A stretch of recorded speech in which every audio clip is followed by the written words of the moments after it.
concepto atado al índice de inflación, y 4 tramos en pesos, además de una línea de liquidez. Uno de los temas de los que habló Mauro es la cuestión de las posibles garantías. Una de las cosas que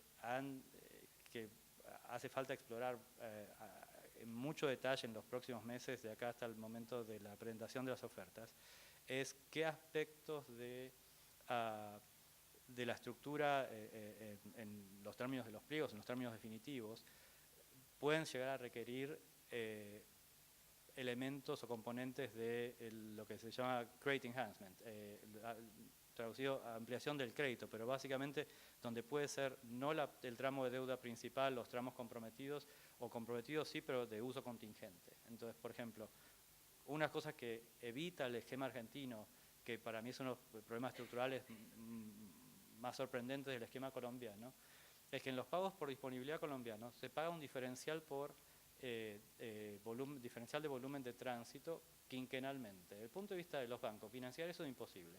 O sea, pues nadie puede sentarse 5 años, ningún banco está dispuesto a sentar 5 años a esperar que le llegue el próximo pago de intereses. Entonces, si faltan los flujos de fondos, necesitas un elemento de fondeo, de una fuente de liquidez que te cubra tu servicio de deuda en el plazo intermedio, ¿verdad? El esquema de regularidad o de frecuencia de pagos previsto, eso evita ese problema.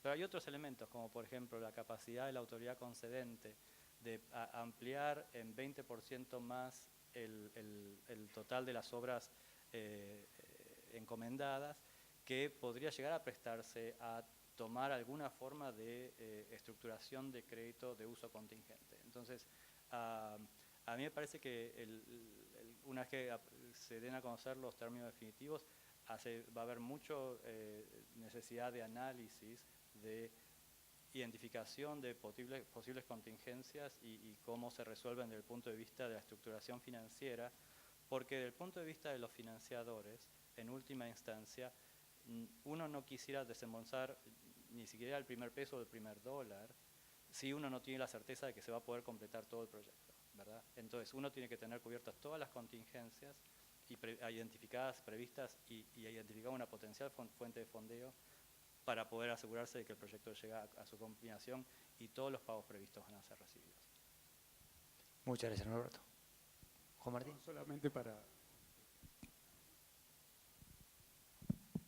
Solamente para agregar, en esa misma transacción que Norberto comentaba de Pacífico 3 en Colombia, había un estructurador financiero, que era un banco internacional, que era el que había asegurado el financiamiento completo de la transacción en vía stand-by o garantías, y después fue saliendo o evitando desembolsos a partir de las diferentes transacciones que se cerraron, la mayoría casi simultáneamente. Pero desde el punto de vista de mercado, que es donde mencionabas antes, nosotros fuimos los colocadores locales en esa transacción y creíamos que el bono, digamos, se buscó emitir un bono en pesos colombianos y uno en dólares, justamente para tratar de sacarle la mayor cantidad de plata a los diferentes bolsillos de liquidez que había. Y en ese momento el bono en dólares fue ampliamente demandado en el mercado internacional, o ya se sabía que lo iba a hacer, porque estaba entregando una pequeña prima por sobre lo que era un riesgos similares, o se lo veía como riesgo Colombia más 70 puntos básicos o más 80, y para las tasas absolutas de Colombia una concesión de 70 puntos básicos era bastante significativa, eso generó una gran demanda. Y en el tramo en VRs, que vendría a ser los UVAs de acá, digamos, se diseñó pensando en el mercado local, en el mercado institucional local, y en algunos bancos que no participaban en el financiamiento de los otros 5 o 4 tramos anteriores. Y lo que terminó ocurriendo es que los inversores locales casi no participaron, y porque el contexto internacional era muy favorable, tanto para emergentes como un contexto de visión de tasas de interés puntualmente locales en Colombia, así como una expectativa de apreciación de corto plazo de la moneda, terminó siendo también colocado la mayor parte en el mercado internacional, ¿no? Entonces, a veces el desafío para un sponsor de un proyecto es que atrás de cada tramo tiene que haber alguien que actuando como stopper, que si ese tramo no funciona, hay un plan B. Eso es un poco el mensaje que quiero transmitir. Sí, nosotros, digamos, un último comentario. Nosotros, aparte de construir, gran parte de nuestro trabajo es leer pliegos. Y vivimos leyendo pliegos. Y estamos, digamos, desde México a Tierra del Fuego, participamos en casi toda Latinoamérica. Y hemos visto un proceso de todos estos países y cómo han adoptado las PPPs o las PPAs en el caso de México y los distintos esquemas. Estos sistemas hay que pensarlos como un vehículo de largo plazo, donde los piensen por un mercado puntual, por una coyuntura particular. Lo que te va a suceder inmediatamente es una alocación de riesgos más agresiva o menos agresiva, y ahí es donde está el riesgo. La lógica es pensarlos a largo plazo, no 15 años, 20, 30 años, y ir fortaleciendo el modelo. Nuestra experiencia, y si hoy yo comparo un pliego de México con uno de Argentina, obviamente que la agresividad de un contrato IPC en México es mucho más alta respecto al owner, ¿no? Eso hay que pensarlo como una política de muy largo plazo. Con lo cual, volviendo a mi punto inicial, lo importante es empezar. Empezar con un caso, ir fortaleciéndolo, ir mejorándolo, y después, a medida que vayan sucediendo, se irán mejorando todos los aspectos de alocación, de construcción, de beneficio para el owner, de financiamiento. Eso es lo que nosotros hemos visto. Y las fallas que hemos visto en Latinoamérica han sido en casos que han querido ser extremadamente agresivos en un aspecto particular. Muchas gracias, Federico.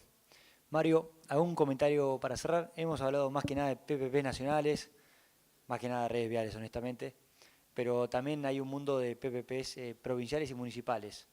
Así que, como antelación al próximo panel, que van a haber muchos intendentes, a ver si tenías un comentario en particular sobre las provincias, sobre los municipios y cómo poder también financiar o estructurar esos tipos de proyectos de menor escala, ¿no?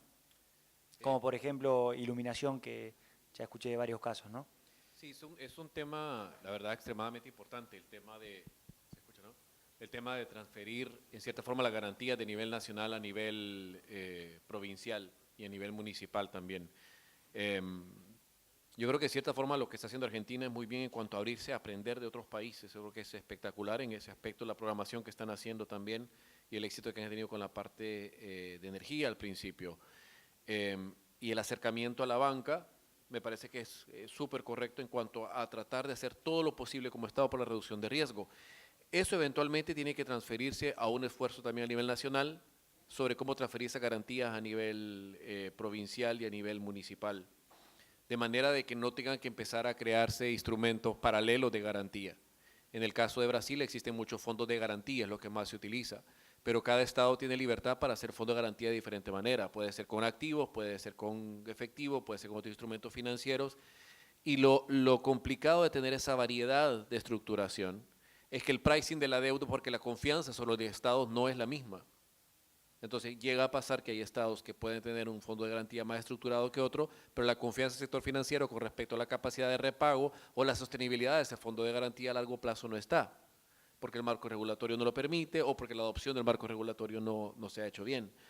Entonces sí debería ser parte de la Estrategia Nacional de Expansión del Financiamiento de la Argentina, como una segunda etapa, ¿no? Esta primera etapa está bien que esté en el punto de vista de los proyectos nacionales, el ver cómo desarrolla la regulación para que el marco de la transferencia de apoyo a nivel nacional, a nivel provincial, sea lo suficientemente sostenible, de manera que las provincias no tengan que estar inventando o creando instrumentos nuevos, porque eso genera mucha duda en los mercados financieros.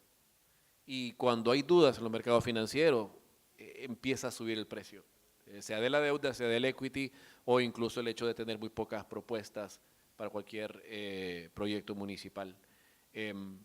Tal vez otra cosa también que valdría mucho tomar en cuenta y que es una ventaja que Argentina está lanzándolo hasta ahora, es que en lo posible la homologación contractual podría ser un gran beneficio. Es decir, por ejemplo, si se van a hacer hospitales en la provincia de Buenos Aires, intentar que además provincias que lancen hospitales no traten de inventarlo de nuevo. Y eso es algo que como que más tiene que ser a partir de una política nacional, porque si se depende de los consultores tienden a querer inventar algo nuevo todo el tiempo porque es más sexy, ¿no? Es más, vende más, ¿no? El que inventa más cosas. Pero en la práctica no conviene para un país tener lanzamientos de un hospital en una provincia completamente diferente a la otra o diferente en el tiempo, porque eso causa, de nuevo, incertidumbre a los inversionistas, que es parte del capital que tiene que atraer uno, e incertidumbre también de parte de los financiadores. Entonces, yo creo que recomendaciones, yo creo que Argentina va extremadamente bien, lo cual es muy bueno. El tomar un rol más a nivel nacional sobre cómo transferir garantías y ir homologando en cierta forma el tema de transferencia de garantías a nivel provincial y municipal, sería una gran ventaja para reducir a largo plazo una reducción del costo. Eso. Bueno, muchas gracias Mario y muchas gracias a todos los panelistas, la verdad, hemos aprendido y aprendimos también lo que todavía no sabemos. Así que creo que para finalizar estamos en un proceso de transformación de Argentina, pero me parece que estamos en una tendencia muy positiva, así que creo que seguimos siendo todos optimistas, inclusive no, ya está como positivo, ¿no? Para Argentina, así que así seguiremos. Muchas gracias a todos y le damos la bienvenida a la mesa redonda de los intendentes.